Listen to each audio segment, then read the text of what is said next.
नमस्कार मित्रांनो, संजय गांधी निराधार अनुदान योजना, श्रावणबाळ निवृत्ती वेतन योजना व इतर सर्व निराधार अनुदान योजनेतील दिव्यांग बांधवांसाठी अतिशय महत्त्वपूर्ण अपडेट आहे। मित्रांनो, दिव्यांग बांधवांना आता 2,500 रुपयाप्रमाणे DBT मार्फत दरमहा पेन्शन मिळणार आहे। त्यासाठी सरकार लवकरच GR काढणार आहे। त्यानुसार आता दिव्यांग बांधवांना 2,500 रुपये वेतन दिले जाणार आहे। त्याचप्रमाणे मित्रांनो, दिव्यांग बांधवांसाठी आणखी काही योजना राबवल्या जातात। त्यामार्फत दिव्यांग बांधवांना त्यांच्या जीवनात नवा आधार मिळावा, जीवनमान सुधारण्यासाठी मदत व्हावे, दिव्यांग बांधवांचे सामाजिक सशक्तीकरण व्हावे या उद्देशाने सरकारने आता एक नवीन योजना काढलेली आहे। त्याबाबत आपण सविस्तरपणे माहिती बघूया। मित्रांनो, आपण या ठिकाणी बघू शकता, सूर्यघर योजनेचा देणार लाभ, पालकमंत्री बावनकुळे यांची घोषणा। आता दिव्यांगांना 15 वर्ष वीज बिल येणारच नाही। मग नागपूर ब्युरो रिपोर्टची बातमी आहे, जिल्ह्यातील सर्व दिव्यांगांना कल्याणकारी योजनांचा लाभ देण्यात येईल। या लाभापासून एकही वंचित राहणार नाही, अशी घोषणा पालकमंत्री चंद्रशेखर बावनकुळे यांनी केली।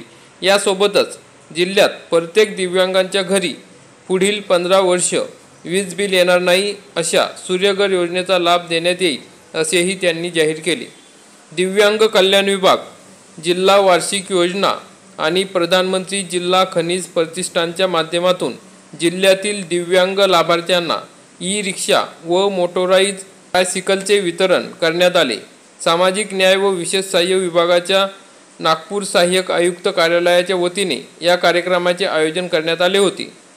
वित्त व नियोजन राज्यमंत्री ॲडव्होकेट आशिष जयस्वाल, खासदार श्यामकुमार बर्वे, आमदार अभिजित वंजारी आणि संजय मेश्राम, जिल्हाधिकारी डॉक्टर विपिन इटनकर, जिल्हा परिषदचे मुख्य कार्यकारी अधिकारी विनायक महामुनी, सामाजिक न्याय व विशेष सहाय्य विभागाचे सहाय्यक आयुक्त सुकेशिनी तेलगोटे आदी यावेळी उपस्थित होते। पालकमंत्री बावनकुळे म्हणाले की शासनाने दिव्यांग कल्याण हा नवीन प्रशासकीय विभाग स्थापन केलेला आहे। अशा प्रकारचा विभाग राज्यात प्रथमच स्थापन झाला आहे। या विभागाच्या माध्यमातून दिव्यांगांकरिता विविध कल्याणकारी योजना राबवण्यात येणार आहे। या योजनेतील आज पहिल्या टप्प्यात 100 ई-रिक्षा व 100 मोटोराइज ट्रायसिकलचे वाटप करण्यात आले। या योजनेअंतर्गत 10 कोटींच्या खर्चातून येत्या 4 महिन्यात दुसऱ्या टप्प्यातील वाटप करण्यात येणार आहे, असे त्यांनी सांगितले। जिल्हा वार्षिक योजनेमध्ये 200 कोटीची तरतूद सामाजिक न्याय विभागासाठी करण्यात आली असून त्यातून दिव्यांग कल्याणचे उपक्रम राबवण्यात येणार आहेत।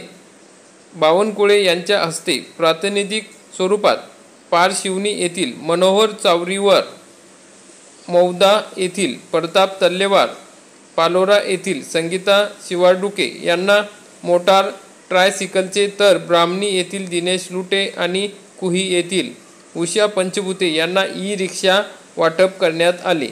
मग मित्रांनो, अशा पद्धतीने या ठिकाणी दिव्यांग बांधवांसाठी ई-रिक्षा आणि मोटोराइज ट्रायसिकलचे वाटप करण्यात आले। 100 ई-रिक्षा आणि 100 मोटोराइज ट्रायसिकलचे।